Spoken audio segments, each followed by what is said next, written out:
My name is Mike. I'm a 26-year-old ordinary office worker. Every day, I get yelled at by my manager, which stresses me out to the max. I've been targeted by the manager because my sales performance hasn't been very good. I wish I could sell products left and right like my colleague John, but I've given up because customers say I'm too pushy. Working for an insurance company, I've gotten tired of always being told, "We don't need such products." I wonder if it's okay to keep doing this job forever. I chose this industry thinking it would be helpful to someone, but now I feel like it was a mistake. The history of insurance is old, and I've heard that in ancient Europe, it was established for widows who lost their husbands. Now, there are systems like the survivor's pension and widow's pension, and for private insurance, there's life insurance. I chose to work for a life insurance company thinking I could be of help to someone. I joined a company full of enthusiasm, thinking I could help people in trouble with insurance, but I was disgusted by the quote of hell this month. I was told to bring in as many contracts as possible and was sent out for sales rounds before I even learned the basics of selling, which confused me, since I couldn't go home without securing a contract. I somehow managed to get a friend to sign up for insurance. But soon, rumors spread that he's a dangerous salesman and he'd do anything for money, causing me to become deranged. I tried to approach relatives, but they wouldn't give me the time of day, and I ended up being branded a failure. Thus, I became a target of the manager and got yelled at every chance he got. Moreover, the manager seems to enjoy sending me on errands, ordering me to buy an energy drink from the convenience store or buy cigarettes. I wish he would buy them himself, but if I ignore him, he starts freaking out, so I comply even though it's a hassle. I wonder why I have to run errands, but it's probably because there's no one else better. Everyone else is capable of doing their jobs and seems busy moving around, so it's hard to even approach them. I guess I look idle from the outside, which makes me want to cry a little. Even though I'm doing my best, it's unrewarding. I've come to dislike the company itself, thinking I'm about to be sidelined, and going there has become a chore. On my way back from a sales call, I was driving on an unusual route. I usually take a shortcut, but it was under construction, so I had to detour. Then, I saw a luxury car parked on the side of the road. I wondered why it was stopped there. It didn't seem to be stuck in a ditch, nor did it look like it had been in an accident. A woman who appeared to have been inside was standing outside looking troubled. She was very beautiful and seemed to be in her 20s. She was pacing around the car, seemingly talking to herself. I parked my car on the side and approached her. "Excuse me, is there something wrong?" "Actually, it seems like my car has stalled. I've called for a tow truck, but because of the construction, they said it would be delayed." "Oh, I see. That's tough, especially since it's cold to wait out here." "Yes, it is. I don't know what to do. Since it's a stall, may I take a look at your car? Maybe I can do something about it." "Wait, but can you really fix it? Are you in the car business?" "No, I work in sales at an insurance company, but I know quite a bit about cars." "Well, I won't know until I take a look, but please wait a moment. I'll go get my toolbox." "Okay then, please do." I went to get the toolbox that I always keep in my company car. I'm not in the car business, but I always carry a toolbox for minor troubles. I can do basic repairs myself.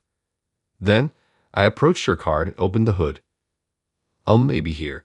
Let me fiddle with it a bit." Are you sure this is okay?" "Don't worry, I'll manage somehow." "Oh, this might be the cause. Let me open this. Yes, this is it. This part is faulty." "Really? You can tell? That's amazing, and you're not even in the car business." "It's kind of a hobby of mine. Now, I think the engine should start. Could you try it?" I encouraged her to start the engine, and so the woman inserted the key and started the car's engine. With a vroom, the engine started successfully, and I sighed in relief. "Ah, good, amazing. The engine started right up. Thank you so much. Oh, what's your name?" "No need to mention it." "Is that so?" I didn't notice the manager had called. "Sorry, I have to return to the office, so I'll be excusing myself here. Please be careful. You might still want to contact a professional just to be safe." "Oh yes, thank you for everything. I will never forget this favor." The woman thanked me and left. I also had to hurry back to the office or the manager would give me a piece of his mind. Though I knew I'd be in trouble anyway, The sooner I got back, the less bad his mood would be. When I returned to the office, the manager glared at me and started yelling. "Where have you been?" "Loafing around," he said. But it's not like I was playing around. I told him I had helped a woman in trouble on the side of the road, but he accused me of making up stories. "You always lie. Told you to come back soon. Look at all this paperwork piled up. You're nothing but a useless person who's always out having fun." No, I wasn't playing around. I was helping someone in trouble. Why won't you believe me? As if someone like you could help anyone. Besides, you're not even in the car business, so there's no way you could fix a stall. You're just hopeless, always making up stories. But it's true. Just get on with your work. This is for the meeting the day after tomorrow, so get it over with quickly. Got it? What? The day after tomorrow? I wasn't informed. There was no meeting scheduled for then. Why so sudden? It was decided on short notice. Stop complaining and just do it. Really, you're always complaining. Be grateful that you even have a job. You could have been fired by now. Incompetent at work, always slacking off and making excuses. Truly, you're just bad news. The manager dumped a file on my desk. The file was incredibly thick, and there were 8 of them. I was supposed to go through the files and summarize everything into data, but it seemed impossible to finish by the meeting the day after tomorrow. However, I felt like I would really be sidelined if I didn't do it, so I ended up having to work desperately on creating data that night. I overworked until late at night and only managed to sleep around 2:30. Then I had to leave the house before 6 a.m. the next morning, ending up completely sleep-deprived as I headed to work. I was tired out but couldn't help thinking about the woman from yesterday and wondered how she was doing. Had she made it home safely? Before I knew it, it had become noon. I decided to go out to buy lunch as usual from a convenience store. Lately, to save money, I've been buying the cheapest rolls, 2 of them, and coffee. My salary was cut, so I shouldn't even be using convenience stores, but there's no supermarket close by, so I had no choice. After buying lunch at the convenience store, I hurried back to the office. Upon returning, the manager yelled at me. "Why didn't you buy cigarettes while you were out, idiot?" I was irritated but held my tongue. I thought to myself that he should buy his own cigarettes. Somehow, I finished my work and went home, where I could finally relax. Just then, the doorbell rang. I opened the front door, wondering who it could be at this hour. In front of the door stood a group of stern-looking men in black suits, resembling Mafia, and I froze on the spot. "Boss, this is definitely the guy. He matches the description the young lady gave us." Ah, so this is the guy. What was going on? What were they talking about? Me? Did I do something? As these thoughts raced through my mind, my heart pounded wildly. I have never dealt with the Mafia or sold insurance to them in my life. I mean, I don't think the Mafia can even follow most insurance policies, so it would be pointless to try. I've never interacted with the Mafia in my life and have really done nothing. I couldn't understand why these people were talking about me like this, and my legs trembled uncontrollably. Standing was as much as I could manage, like a newborn fawn. "Hey you, what did you do to my precious daughter?" "Eek, there must be some mistake. I haven't done anything. I don't even know your daughter. Could you possibly have the wrong person?" "Huh, don't play dumb with me. Something's been off with my precious Sabrina for a while now. You did something, didn't you?" "I keep telling you, I don't know what you're talking about." "What? What are you pulling now? You're the one, aren't you?" "No, like I said, I really haven't done anything. And who's your daughter anyway?" "This right here. Can you see? This is my cute Sabrina. Look at her. Look at this beauty." The man who seemed to be the Mafia boss showed me his smartphone as if displaying a badge of authority. On the smartphone screen was the woman I had helped. What? This stern-looking man's daughter is that woman. I was shocked by how different they looked, but since he called her his cute daughter, she must really be his daughter. While I was frozen, a younger man glared at me. "Hey, what are you freezing up for? You did something to our young lady, didn't you? It's your fault. It's your fault that our young lady ended up like this." "That's right, it's your fault my cute Sabrina ended up like this. How are you going to make this right?" "Oh, what do you mean make it right? I'm in trouble here. I haven't done anything." "Huh, don't lie. You did something. Our young lady, she's always out of it, always spacing out, all floaty. She must have been forced into something bad. I've never seen Sabrina so spaced out. Hey, what did you do to Sabrina? Speak up or I'll dump you in the ocean. Wait, please. Anything but being dumped in the ocean. I just saw your daughter's car had stalled, so I fixed it. I opened the hood, and then I checked under the car, and I really just fixed the stall. I didn't do anything bad. It's a misunderstanding. Is that so? I see. So the young lady has fallen for this guy, huh, boss? Looks like the young lady has just got a crush. That's great. It doesn't seem like a battle, nor was she forced into anything strange. Quiet, Hudson. What's so great about it? I won't accept a marriage with a straight-laced person. A mafia's daughter and a straight-laced person can't be together. They won't be happy. But didn't the late boss's wife come from a straight-laced family? Shut up. Don't talk about that anymore. Don't bring up Ruby. Even you won't get off scot-free. Yes, I understand. Sorry, boss. Hudson, the man being scolded, looked dejected. Before that, though, why did the conversation suddenly turn to marriage? Sure, I thought Sabrina was beautiful, but I hadn't considered marriage. I just helped her because she was in trouble with no ulterior motives. Then only the boss left in a hurry. Hudson, the young man, stayed behind and asked if I had time to talk. Since I had no plans, I invited Hudson into my house.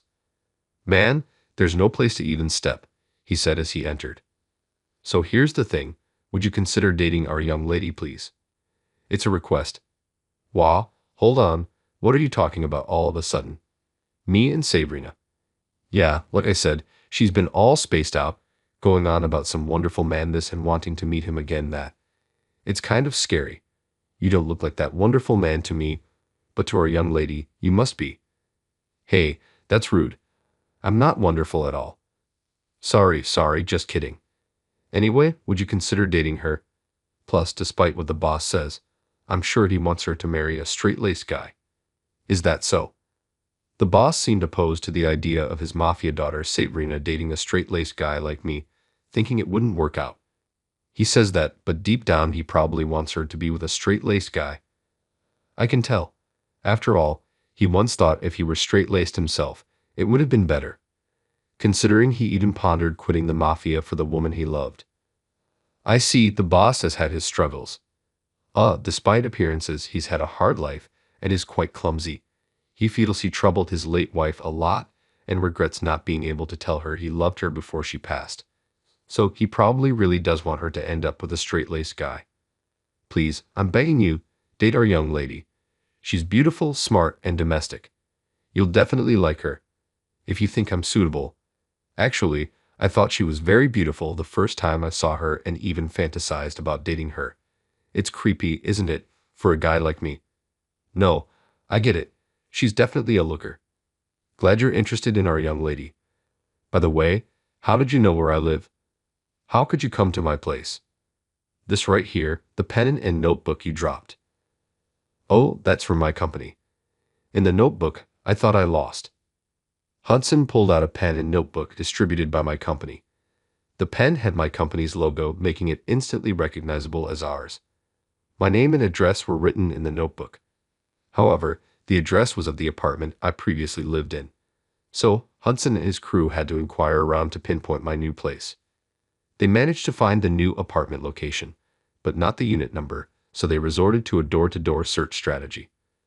From there, they tried to find a man matching my description. Hudson said my unique appearance made it easy to identify me. Actually, I have unusual eyes. I have heterochromia, which is often seen in white cats. While heterochromia is occasionally seen in white cats, it's rare in humans. That's why I've always been a curiosity. My right eye is brown, and my left is a grayish-blue. Doctors aren't sure why, but it hasn't affected my vision, so I grew up with it. Because of my eyes, I've endured a lot of pain as a kid. Being called scary made it hard to make friends, and I spent a lot of time alone. In kindergarten, after realizing my eyes were different, I begged my mom to let me grow my bangs. My mother used to say that growing my bangs long would damage my eyesight, but I cried so much that she reluctantly let me grow them out. In kindergarten, I was allowed to wear my hair however I wanted, but in exchange, I was told to use a clip like the ones girls used to hold my bangs back when watching TV at home. I followed these instructions, but one day, I went shopping with my mom while still wearing the clip, and a girl passing by on the street stared at me intently. Realizing I had left my hair clipped up, I quickly removed the clip and used my bangs to cover my eyes again.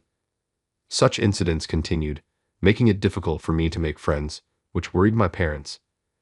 Feeling pity that I would have to live with concerns about my eyes forever, one day my parents gave me a present.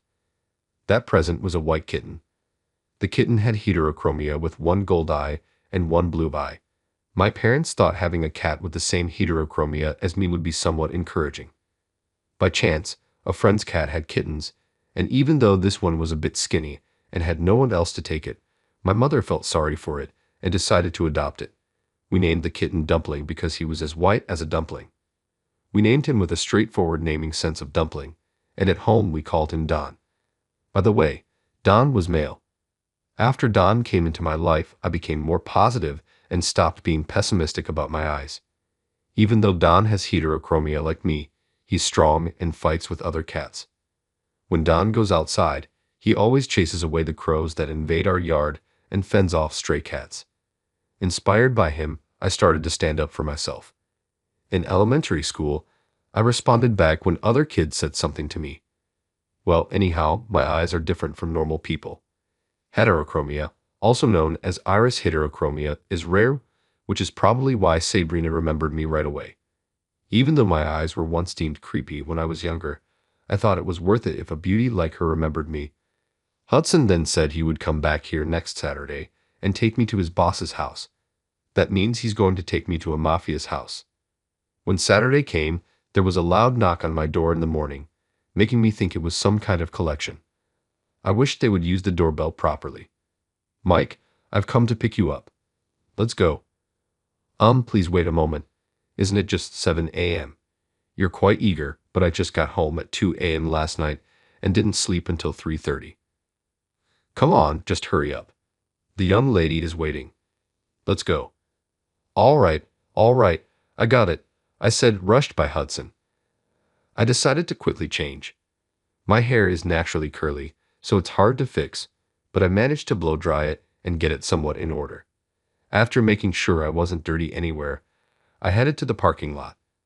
There, I found a kind of black luxury car you'd expect from the Mafia. Well, I thought, typical Mafia. Hudson sat in the driver's seat, gripping the steering wheel. Then he started the engine and drove off exhilaratingly. I wondered if people would find it suspicious for a fully tinted luxury car to be driving around so early in the morning. Soon, we arrived at the boss's house. This is the boss's house, but it also serves as their office, so it's quite large. I was told that some of the younger Mafia members live in the office. I was led inside the house, and it was incredibly spacious. It looked big from the outside, but entering inside, I was again overwhelmed by its size. I found myself wondering if all the glass was bulletproof. A random thought. Then I was led into the reception room where Sabrina was. Seeing me, she blushed and said, "We meet again, my destined one." Destined? How come you say that? Mike and I have met before, long ago. After you helped me that day, I remembered I had met you long before. Seeing your eyes, I thought I had seen them somewhere. Oh, these heterochromia eyes. They are rare, but I thought that was the first time we met during the car breakdown. No, we met when we were in kindergarten. I saw you on the street once. I thought, what beautiful eyes that boy has. And I couldn't help staring. But then my mother told me it's not polite to stare at strangers like that, and I felt guilty afterward. Wait, was it near the Smile supermarket in Kentfield? Yes, that's right. My grandmother lived in Kentfield. I remember now. There was a girl who stared at me. I was so embarrassed at the time that I turned away. So that girl was you, Sabrina. Yes, it was me. After I went home, I thought about where I had seen those eye colors before and then remembered. After a while, I thought it must be fate. I fell in love with you at first sight when I was young. I've thought about you ever since. But we never met again. After you fixed my car and I got home, I confirmed it was a fateful encounter. It's nice to hear you say that. Hey, isn't that sweet, Sabrina? He'll think you had such an encounter. Yes, that's how it was, Hudson. I'm sorry for worrying you. You must have been very concerned because I've been acting strange lately, right? Yes, I was worried since you seem to be in a daze no matter what. I'm sorry for causing worry, but I'm fine. I just wanted to meet the person I've been thinking about for so long. I'm so happy we could reunite like this. It must be some kind of fate. Yes, it seems so, Sabrina kept smiling at me sweetly. From her delicate smile, you wouldn't think she was the daughter of a mafia boss since she looks nothing like the boss's stern face. I wondered if she resembles her mother, who comes from a straight-laced family. Then Sabrina said to me, I guess Hudson asked you to date me, huh? I'm sorry, Mike. Well, I'm sorry, Sabrina. I overstepped my bounds. I'll take responsibility if my little finger will do. Stop it, Hudson. Don't say such dangerous things. I'm not angry. I just thought it was kind of sweet that you were looking out for me in your own way. Is that so? That's a relief, to be honest. Yes, Hudson did ask me to date you, Sabrina, but I'm not considering dating you just because Hudson asked me to. I've come to want to date you from my own heart. I never thought you were my destiny. Thank you for remembering me. I've always been troubled by my eyes since I was young, being called creepy or scary and being avoided. I thought maybe I was cursed. That's not true at all. Your eyes are very mystical and wonderful. Moreover, I felt for your kindness. I was so happy when you helped me with my stalled car. After all, even though my car was parked by the roadside, no one paid any attention to me. Everyone is so caught up in their own lives. They don't care about others, do they? Maybe you're right. Modern society is busy, but I'm glad I could make you happy with that little gesture. No, it's amazing. Even though you're not in the car business, you fixed it so quickly. Are cars your hobby? Yes, they are, but I don't own any fancy cars. All the cars I've had were used. I buy beat-up cars cheaply and maintain them myself. I'm not a professional mechanic, so there's a lot I can't do, but I can handle most things myself. I've been tinkering with cars as a hobby, but the cars that I own are all beaters. I can't afford a new car on my low salary since I don't earn much from incentives. Some of my peers who are good at sales buy expensive new cars, but I had to settle for used ones. I heard from my brother that turning a hobby into a job could be tough, so I didn't become a mechanic. He's a mechanic, and despite loving cars and entering the industry, he got burnt out dealing with difficult customers and tough repairs. So I keep work and hobbies separate. After sharing my feelings with Sabrina, I felt a bit relieved. I would like to date Sabrina if possible. Whether she's a mafia's daughter or not doesn't matter to me at this point. While the three of us were talking in the living room, the door opened and the boss walked in. It seemed he had been listening to our conversation from outside. I was sweating, thinking the boss might say something to me. I was trembling, thinking I might be in serious trouble for confessing to his precious daughter. However, the boss suddenly broke into a smile and said to me, Please take care of Sabrina. Boss, Dad, I really want Sabrina to marry a straight-laced guy and be happy. I regret not being able to make Ruby happy. Ruby, my wife and Sabrina's mother, was the daughter of a very ordinary family. One day, when I had sprained my ankle and fallen, Ruby helped me. After that, we started dating and had Sabrina. But since it was a shotgun wedding, I never managed to build a good relationship with Ruby's father, my father-in-law. Because of my inadequacy, Ruby couldn't see her parents much until the end. Boss, Ruby used to tell me how coldly she was treated when she took Sabrina to her parents' house a few times. Even when she found out she had cancer, she said it was karma hitting her. If karma was to hit, it should have hit me, not her. Please don't say that, boss. Oh, thank you. To think I'd be worried by a straight-laced guy. I must be losing it. Could you please make Sabrina happy? I really want her to live in a place bathed in sunlight. That's my wish. You like Sabrina, don't you? Yes, I was deeply moved by Sabrina's feelings and came to like her. Then it's settled. If you and Sabrina get married, I'll build you a house and I'll buy everything you need. Really? After that, we decided to date with marriage in mind. Sabrina looks like a fine lady from a good family. When she's just being herself, no one would think she's the daughter of a mafia family. Later, Sabrina and I got married.